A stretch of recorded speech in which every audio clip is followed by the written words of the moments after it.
Okay, thank you very much. So, as Kat says, my name's Alexis. I'm an independent practitioner working exclusively with doctors, and I split my time evenly between working as a coach and mentor, but also working with groups and teams, and predominantly working with organisations like the Academy and Nottingham University, supporting their mentoring schemes. So I'm very used to working with people to help them think about being the very best mentees and very best mentors that they can be. And just so you know that I did work in the NHS for 9 years, and I'm married to a respiratory intensivist, so I've got a little bit of insight from a personal and professional perspective in terms of how the healthcare world works. So that's a little bit about me. So the purpose of this webinar, we've got two main themes that we want to work with you this afternoon. First thing is to really introduce you into the whole idea of what developmental mentoring is all about. And secondly is to start to describe how you can get the most out of these kind of developmental relationships. And the key to doing that is firstly to understand the difference in the roles between the mentors and the mentees, but also to help you manage your expectations about what this opportunity might look like for you. So that's the purpose of the webinar, is to work on those two areas. There's not an awful lot of evidence knocking around to support mentoring in terms of how it really effectively works with people. But there is, more recently, a few pieces around which start to give us a bit more concrete evidence as to why these kinds of relationships are really effective for people. So there's some on the screen for you there. The one that I'm going to just talk a little bit about is the first one by Dehan, which really was probably the largest piece of research that was done in recent years, a global piece of research by the Ashridge Business School. And what they set out to find out was what was the greatest predictor of effectiveness for a coaching and a mentoring relationships, both coaching and mentoring. And actually, it's the relationship, it's the quality of the relationship which is the greatest predictor of how effective mentoring is going to be for people. It's not about how experienced the mentor is, whether there's any particular professional similarities, or even the method that's used per se by the mentor. It really is about the quality of the relationship, and that sits very comfortably with what we work with here at the Academy, which is developmental mentoring. So really, I'd like to start off with this quote by a guy called Mike Pegg, and hopefully it starts to introduce the whole idea of what developmental mentoring is all about. Great mentors provide a stimulating sanctuary in which people can take a helicopter view of their options. Now, if anybody wants to type in the little question box any of those words that you think are particularly important, then please do so now. It's something that I use in the training that we do here at the Academy a lot. And people often pick out words like stimulating and sanctuary and helicopter. Yep, and we're getting a couple of votes now in there for sanctuary. Sanctuary, people often say, is an important word for them because it implies it being a safe space. It implies that this is the kind of conversation, the kind of relationship that is outside of your normal work, professional kinds of conversations. And that really gets to the heart of what developmental mentoring is all about. Traditional views of mentoring can often be viewed in a very structured or hierarchical way, but certainly with what we believe to be the most powerful aspect of developmental mentoring is that you're talking to somebody who is non-judgmental, doesn't have the same kind of bias, and doesn't have the same expectations about you. If, for example, if they worked with you, or they were like your line manager, or you were line managing them. So sanctuary is an important word because it's somewhere safe, it's somewhere different. Another word that people often pick out is stimulating. And that's an important word because it implies that things are a little bit challenging, safely, of course, but a bit more interesting, a bit more sort of stimulating in terms of thought-provoking, excuse me. And that's something that is an important part of these conversations, because you should be being asked questions that are a little bit different and a little bit stretching in some ways. And then the other word that I think comes up that's important for people is helicopter as well, because that gives you the idea that perhaps you're getting a different perspective, something that is a long view and perhaps a different idea about things that you can only get if you sit back and you look things in a slightly different way. And if you're able to do that with a mentor who can really give you a different perspective on things, that's incredibly useful too. So thanks very much for engaging with that quote. I think it's important. It certainly sets a scene for what we're going to be talking about this afternoon. Now, this often comes up, the benefits of mentoring, and I just wanted to make reference for you, just so that you know, really. So, yes, mentees, the benefits for you is that this is a safe haven for thinking things through. There's not many of us who have the opportunity to really do that in our busy and pressurized working environments. So this is a valuable opportunity to be able to think things through much more thoroughly. But for the mentor, you know, actually, I'm often told by mentors that they really, really value the opportunity to develop another person whilst reflecting on their own learning. And that's part of, you know, a whole new thinking, if you like, around continuing your professional development throughout all of your life. It's not something where it's never going to stop, really. And mentors really benefit by developing other people. Because they're continuing to learn about their own journey too. And then for the organisation, whoever you're working for, being mentored does mean that it supports the retention and attraction of people. So everybody's a winner with mentoring. This is, you may well have seen this picture, it's been knocking around for a few years now, but I think it's really important to think about in terms of your career and how things plan out for you, because I've never met anybody in all of the workshops that I've run over the years who's actually had the top picture as their career. Please post a question if you're that person, and that's great, because it's the first time I've ever met anybody who's had that clean sail through to the finish line without any bumps or obstacles. The reality is that the vast majority of us have the bottom picture in terms of our career. And mentoring can be a really important way to help you navigate these obstacles, difficulties, challenges and opportunities that have come along the way. Our contexts and our lives and change is always happening. So having a mentor or being a mentor and supporting people as they come up against these obstacles or opportunities is a really powerful way to help people. So what is mentoring? So mentoring is, as it says on the screen, it's a process of development for one individual which is supportive and positive. And it's typically provided by a more senior colleague who's based in the same profession and is longer term. What's important to say about this is that it's quite different to traditional teaching ways of developing people. And what I mean by that is that most of our education and training is based on the acquisition of knowledge and the acquisition of experience. And of course that is important, and of course that is valid. But how mentoring differs is that it seeks to draw out learning from the other person rather than to shove in information. So it's quite different in its intention, and it's quite different in its outcomes with that respect.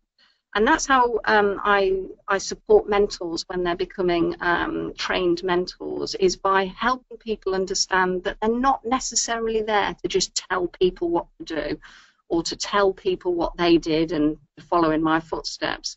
This is quite different to that. This is about helping people understand what they want to do and helping them understand how they're going to do it. So it's drawing out the learning rather than pushing in information. So I've got a question to you all, and if you have the opportunity to type something in for us, I'd be grateful. But how could mentoring benefit you? It's a completely open question, and it's something that I think is a really important thing for you to start to think about, particularly if you're a mentee. But it's valid for the mentors too, because there is quite a lot of thought for you to think through in terms of what you could benefit from with this mentoring. So we've got a couple of hands coming up at the moment, and I think people are, if you can type in anything that you think is yeah, so somebody's just typed in, it's always reassuring to know that others are facing similar challenges. Absolutely, and one of the things that we consistently hear from delegates who come to our face-to-face training events is that it can be quite an isolating and lonely experience as you're navigating and developing your career in front of you, and it's always good to understand how other people have done that too. Other people are saying opportunity to get a different perspective on decisions, and yes, that's absolutely right, that sometimes you can't see the wood for the trees when you're in the heat of the moment and you feel pressurized. It's difficult to take time out and to make more informed, thoughtful decisions. And there you go, another person typing in a sounding board for ideas and for future aspirations. So you're absolutely right in terms of how it could benefit you. It's a unique opportunity having somebody to be able to talk through your thinking. So thank you for taking part in that. And that little picture at the bottom there with the two little, I'm not sure whether they're humans or not, but they're maybe strange rabbits. But what the hell is that? Oh, that's just my mind. Well, that's what often happens with people as they start to work with a mentor, that actually you've not had the opportunity for perhaps a long time to really explore your own thinking and do the very best thinking for yourself, because you've been under quite a rigid career structure or development process in terms of your education, and hey, here's the opportunity to really explore it in a much more open way. Okay. So let's just make sure that we're clear about the difference between a traditional structured model of mentoring and the developmental model of mentoring that we have here at the Academy. So in the structured model, and this might be familiar to many of you, the mentee is seen as much more of a protege, and it's a patronage model. So there's usually a hierarchical gap between the mentor and the protege, and it can be characterized by the gifting of opportunities or advice, and it's often done in a way that is quite sort of patriarchal, if you like. It's often focused on the organisation needs, and it's often as a way of seen as getting people up the greasy pole, if you like, in this organisation, and that's something that's been around for many years. This is quite different what we do at the Academy. We are very keen to promote the whole idea of developmental mentoring, which is really about encouraging the mentee to do things for herself or himself, and to really challenge their thinking about how they're going about things. Therefore, the autonomy is very much with the mentee. It's about self-development, but it's not about providing opportunities for development. So there's also the recognition of value for both parties. Both people learn as part of this arrangement, and it very much puts the mentee in the driving seat, which is why I've got that picture there, really. The person who is behind the driving seat is the mentee. You're in charge, it's your journey, you're setting the goals, and you're explaining where you need to go and where you want to go. Your mentee is there for the duration of the relationship as a co-pilot, if you like, but somebody who can be sounding board, and offer advice and guidance as and when you need it. So it's very much about drawing on the experience and the perspective, not the hierarchy or the formality of the arrangement. I hope that sets up what we mean by developmental mentoring for you. So how does mentoring work? There's 3 stages to it, really, and this is what happens within the conversations in very, very broad terms. But really, there's the main part of it, and this probably is the largest part of the experience of people, is the exploration. The exploration of goals, opportunities, ideas, thinking, reflection and review of what you've done, what's worked, what hasn't done. And the real art in mentoring is enabling people to do that without jumping in and putting your 2 pennies worth in. So that exploration is really the breeding ground, if you like, for an awful lot of ideas and thinking and new insight, which then hopefully takes us into an opportunity for new understanding around what you'd like to do differently, what's working, what your strengths and weaknesses are, and how you might like to put that into some sort of planning, moving into that action planning stage. There have equal-sized boxes, you'll notice, driving across that arrow, but I would emphasise that the exploration starting point probably is disproportionately larger than the other 2. So that's how mentoring works from a kind of structural point of view. But what does it involve? Well, yes, of course, at a basic level, it's a one-to-one conversation, but it's characterized by these other elements, and critically, confidentiality is incredibly important as part of this relationship. If you believe that your information as a mentee is going to be shared or is not privately treated, then it's very difficult for you to be open and honest with your thinking. So you must be party to the idea that everything that you talk about is confidential. And that's something that I think is ever so important, and you need to set up quite clearly with your mentor or mentee when you start your relationship. But equally, appreciation and attention are important elements. Just because you're having different experiences and your mentor might not even have experienced what you're going through at the moment, or the changes that you face, appreciating it and having empathy and seeking to understand really does help to foster a trusting bond between the 2 of you. And those 3 things are intrinsically linked with each other. Really good attention, attention on the goal, attention on the person, attention on the outcomes that are desired are really important. And of course, we all know in our normal day-to-day conversations, inattention, being focused on our phones or just getting distracted by other events or different contexts, can often derail us in our thinking. So really paying very good attention is an important element too. Ease, space to think. Well, I mean, the fast-paced lives that we all lead now, having an hour or maybe even an hour and a half to really think through what you're doing, where you're going with it, and whether it's going to give you the right outcome. That's an incredible valuable hour. So having that ease to be able to do that is really important. And all of these elements are leading up to what I believe to be the core skill in all of this, which is a listening skill and an active listening skill. It's the most important thing that we promote when we're working with both mentors and mentees.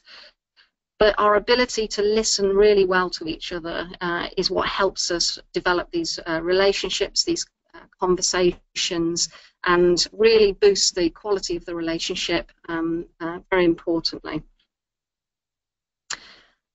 Just a little bit about listening here.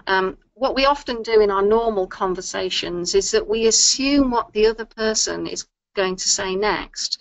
We do it all the time. We try to anticipate, we try to speed up, and we think we make an assumption about what that person is going to say.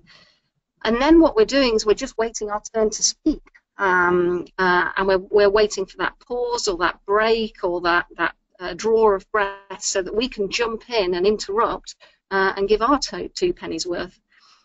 We also spend a lot of time assuming that when people ask us a question, that what they're asking of us is to give advice and impart our knowledge, and that's not necessarily the case either. So I just wanted to share this slide with you because I think it's really important that both mentors and mentees understand that the listening element in these conversations is probably the most important component in all of it, and listening really well both to yourself and to the person that you're working with is crucial to the success. Just a little bit about what can hinder great mentoring. These are things that I've built up over the years working with lots of different groups, but I think it's true for most people is that we do spend a lot of time listening for clues that can help us diagnose or problem solve when we're listening to other people. And it quickly leads us on to, well, what you need to do is this, and well, if you want my advice, you should be doing this. We also are used to listening to people in very pressurized time limit, and that can affect our ability to mentor well. We're also used to directing junior colleagues and having a quite directive style in our listening. So these are the things that I think can get in the way of great mentoring if you're thinking about being a mentor. And it's often the thing that people get really excited about, that they don't have to problem solve, that there's less pressurized time around the actual amount of time that they've got with people, and they don't have to tell people what to do. So there are interesting elements that people get to benefit from when they're a mentor that they don't necessarily expect when they start out. So we've got another poll coming up for you now. Kat's just going to load that up for us. But what we'd really like to know is, from the list that's about to appear on your screen, which of the areas would you feel are particularly relevant to you in terms of how you would like to be supported within your mentoring relationship? So is that live now, Kat? Yeah?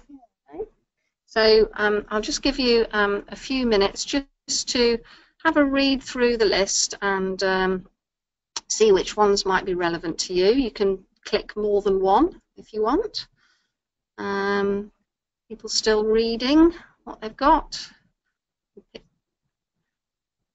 Yeah, so just give you a couple more seconds. Yep. You're still voting. I can see you're still voting. Okay, we're almost there.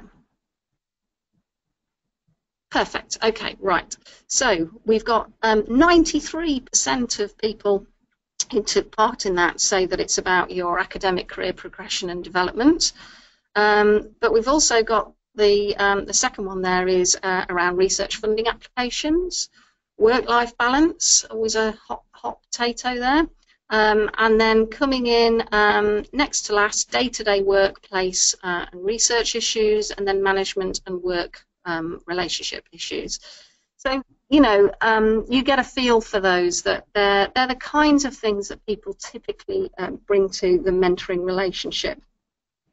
What I would add to that as an experienced coach and mentor, and certainly having worked with lots of trained mentors over the years and hearing their feedback, is that sometimes what is presented early on in the mentoring relationship, which might be around career progression and what you do next, can often sometimes change. Things evolve over time, and actually what can be an obvious thing that you need support with at the beginning of the mentoring relationship actually might develop and might become something else along the line. So often I have people come to me who want work around career development, but actually it turns out a few months down the line that actually it's work-life balance that's actually they want to tackle more crucially. So that's really good for us to know, and it's interesting for us to see what you want to get out of mentoring. But all I would say is keep an open mind. Things might change. So getting the most out of mentoring. This brings us on to the second part of this webinar now. These are these bullets set out what I think are really important for you to pay attention to when you're setting up your mentoring relationship and managing it throughout the whole of your time together. Managing the expectations of both of you is really important. Understanding what you both want to get out of it and how you're going to work with each other is really important. And don't assume it. Make sure it's explicit, it's talked through, and you're both clear about how it's going to work for you. Secondly, building trust through rapport. You might not be, best friends at the end of this. You might not work with each other in the future, but having some sort of rapport with each other so that you understand how you connect well, how you can communicate, how you can share information, helps you have that authentic connection with each other. Those two things are ever so important to make sure that there's trust between you. Being committed to it is incredibly important, obviously.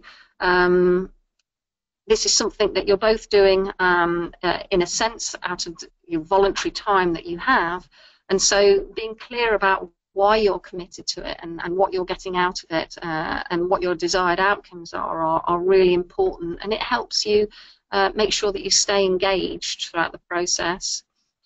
Doing what you say you will do, following through. Being clear about what you can do, what you can't do, and being realistic about that, whether you be the mentor or the mentee, is really important. So they're the things, the main themes that I think that we're going to be talking about for the rest of this webinar. So, what to expect from the mentor? If you ever come to our face-to-face training, then we work on this a little bit more deeply. But these are the things that I think that you should rightly expect if you're a mentee from your mentor. Empathy, as we talked about earlier, having that sympathetic and understanding approach to what somebody's going through. Constructive challenge or stretch around your thinking so that you're really being asked really insightful questions about what you're doing and why you're doing it. The sharing of experience. So your mentor may well not have experienced or done exactly what it is that you've done before, that you want to do rather, but actually they can share their experience and you can learn things from that experience, even if it's not exactly the same as yours. As I said before, confidentiality, the private nature of these conversations is incredibly important. Friendliness. It's important that you have some sort of connection with each other and you've got some sort of bond and common understanding. Help with understanding around building networks, or as you say earlier, getting research grants. All of those things are really good experience that you need to draw on from your mentor. Sounding board. As you say, the person who put that sounding board idea before, sometimes you just want to be able to share your wildest thoughts about what you might be able to do in the future, and that might not be easy to do with people that you currently work with, so having that person to bounce ideas off is ever so valuable. And then listening. You should be expecting your mentor to listen to you and to be really curious about what you're going to do with your ideas and how you're going to put them into action. What to expect from the mentee. So mentors, you should be expecting your mentee to put to really put the effort and respect the time that you're contributing to this relationship. So they have to do the work. It's not a relationship where the mentee is just receiving great pieces of wisdom from you. They will be expected to go away and think and do things and put things into action. So you should be expecting them to respect the time and effort that you're supporting them with. You should expect to access the mentor's experience, of course. That's why they're there, and there's the resource is incredibly important to you. You should be expecting the mentee to prep for each session. Now, that might not be great reams of paperwork, but it might be at least be thoughtful thinking around what it is you want to achieve from the next conversation you have. You should be expecting the mentee to make up their own mind. It is their journey, their goals, their desired outcomes. So just because you've suggested something doesn't mean to say that they're going to do it. They've got to make up their own mind about how they move forward with this. Expect from the mentee to offer any feedback if it's not working. If there's particular aspects of it, it could be the meeting location, or it could be just the style of questioning.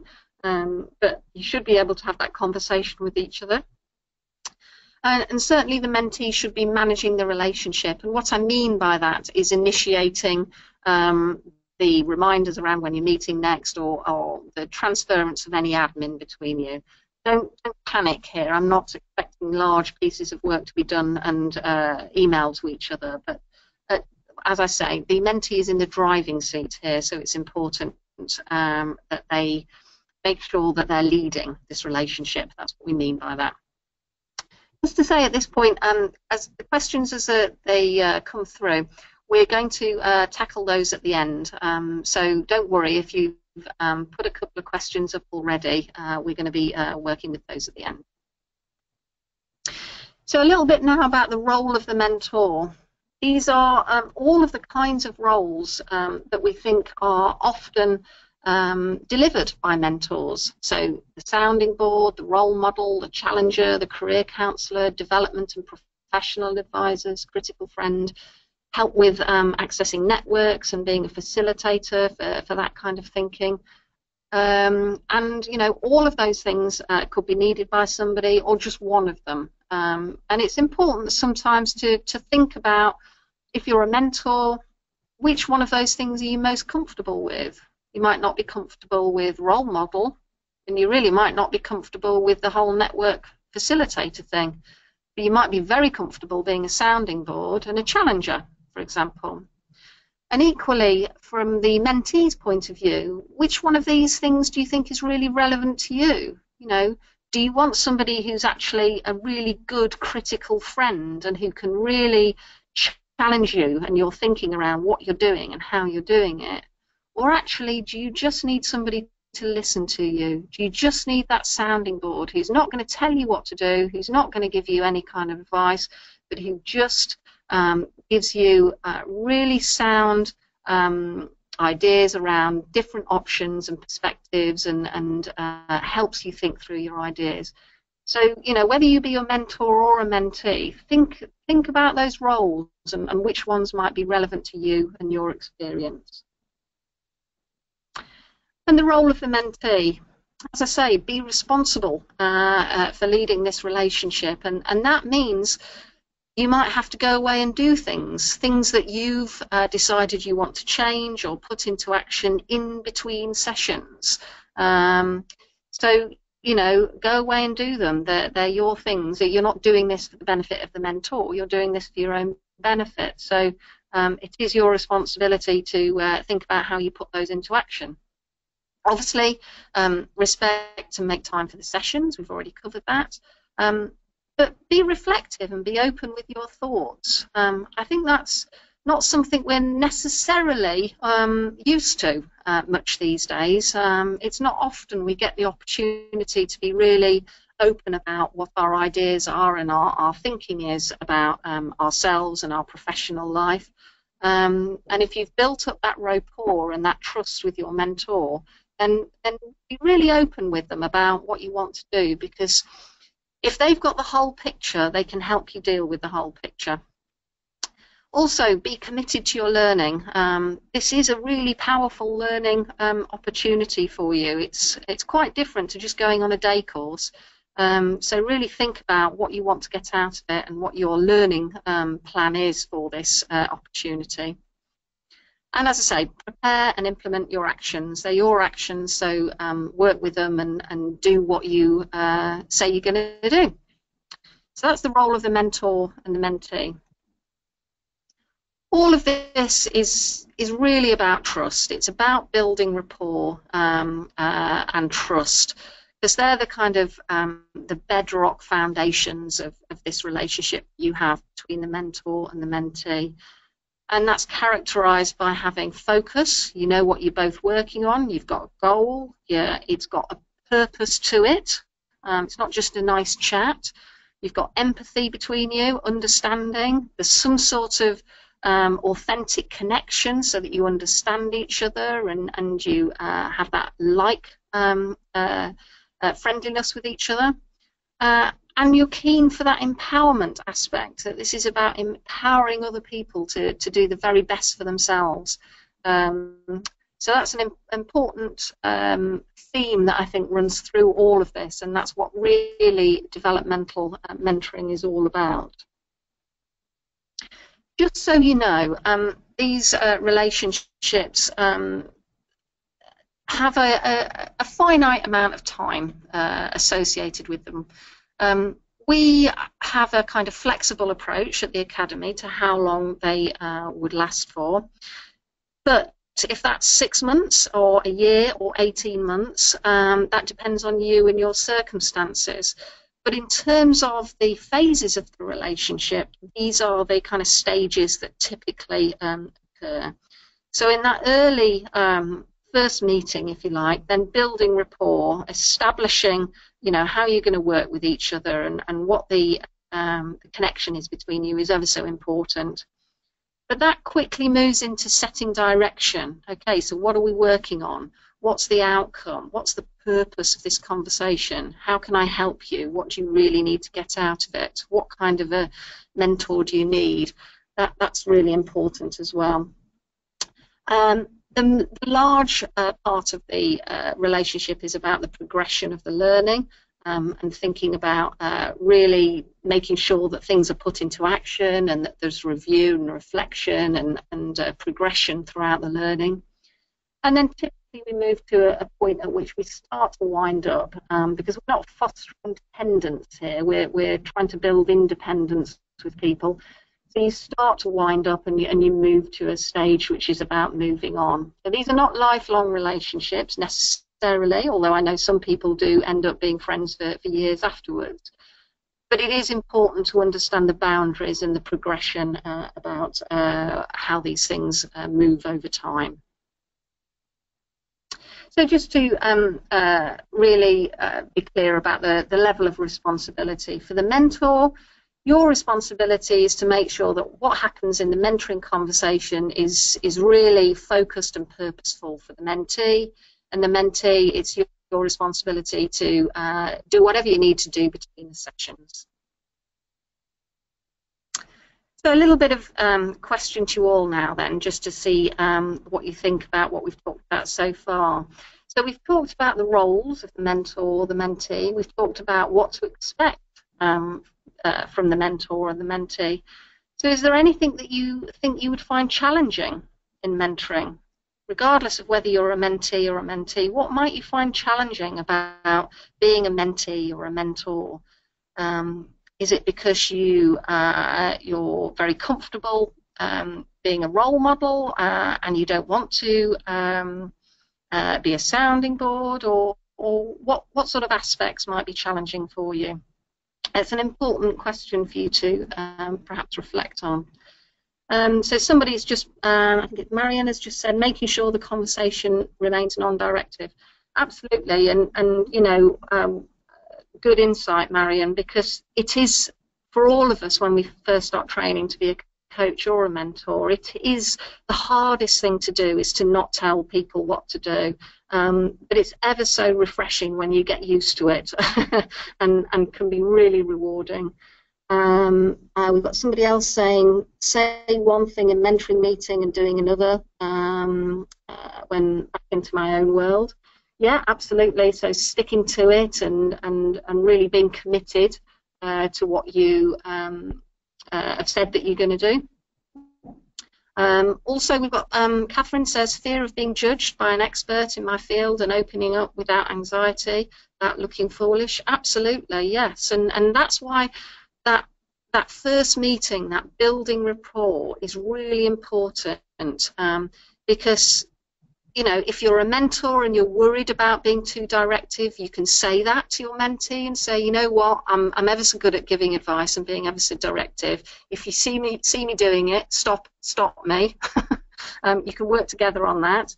And typically, you know, you can be really, not typically, but differently, you know, if you're the mentee, you know, if you know that one of your weak spots is in the mentoring conversation, saying, yeah, I'll do that, that'll be fine, I've got loads of time, but then not doing it, then you can say that. You can negotiate with your mentor at your first meeting and say, you know what, you really need to hold me to account. You really need to challenge me and ask me how realistic those actions are.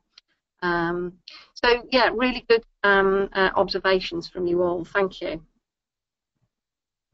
So I'm going to start us moving down towards the end of the webinar now, because I want to make sure that we've got the opportunity for questions at the end. These are my top tips for mentors, which I think are really important. I say this at the end of our training every time we do it, but stop trying to fix it, stop doing the work, don't bring your own agenda, don't focus on the issues alone, and stop rushing. All of those things have the potential to get in the way of you delivering a really good mentoring experience for your mentees. And similarly for the mentees, do the work, make sure you're setting the agenda, really value the time to think, and access your mentor's knowledge. They're a great resource, and they're worth accessing, obviously. So they're my top tips to both parties. Now, just a little bit about the Academy's mentoring scheme for you, just so that you understand a little bit about the scheme if you haven't already heard about it in fuller detail.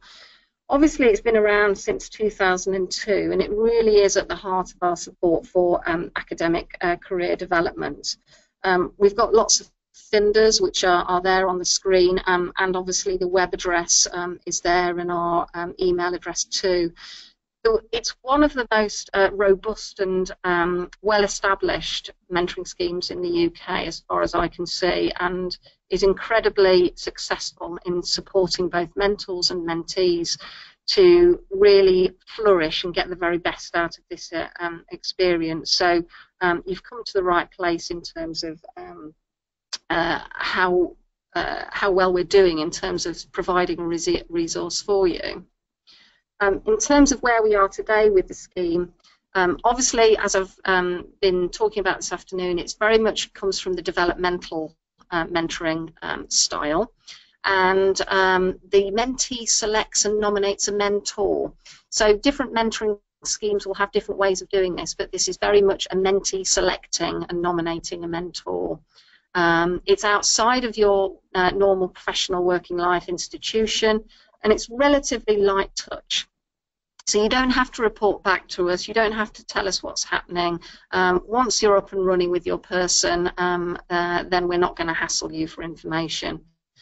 We are encouraging you to get the training and induction as being a mentor and mentee. People really value it, but it's not required. However, if it's something that you'd really like to pursue and get some more additional sort of insight into mentoring for you, then there's some dates on the screen for you now for 2017, and all of those dates are for 2017. So there's plenty of opportunities for you to come and spend a few hours with me and really get to grips with what mentoring could do for you. We the Academy scheme has got a lot of people involved in terms of its numbers of people that it's working with now. And certainly at the moment we've got 598 mentees and 372 mentors. So it's quite large. We've got a lot of pairs set up, and people really value the opportunity that this provides for them. There's things that you can see on the website in terms of the online mentor profile, so you can see who's available, who's on offer. There's lots of resources on the website for you to access and get the best out of the scheme for yourself.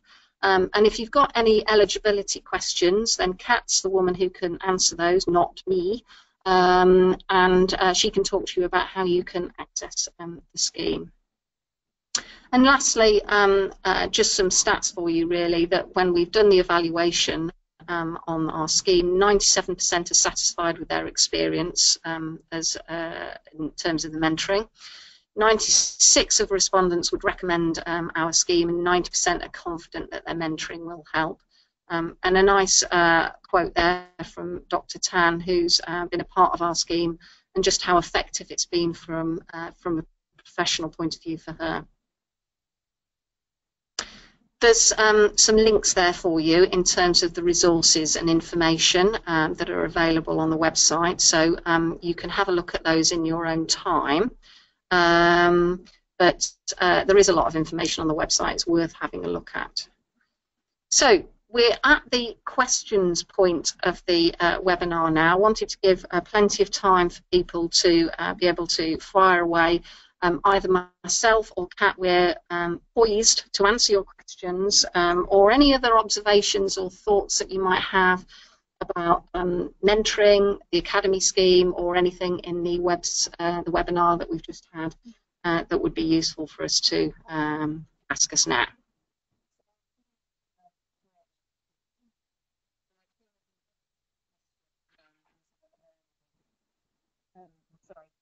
Now? Yeah. Very clear. We did have one question earlier from somebody who wanted to know what happens if the mentoring relationship doesn't work out. So with the Academy scheme, we do offer something we tend to call it no blame divorce. So if things don't go well and you've given it enough tries, then please do let us know, because if absolutely completely certain that it's not going to work out between the two of you as mentee and mentor, the mentee can come back and let me know that things aren't working, and I can rematch you with somebody else. And I'm not going to ask any questions. I'm not going to ask why, but and I can also facilitate the breakup if necessary, if you'd rather not do that yourselves. So that's quite a good question. We've also got a couple of other questions regarding eligibility.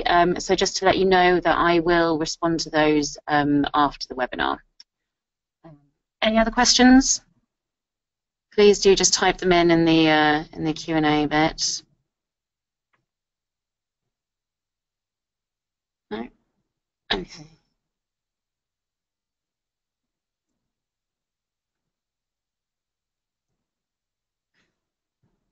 Okay, all right.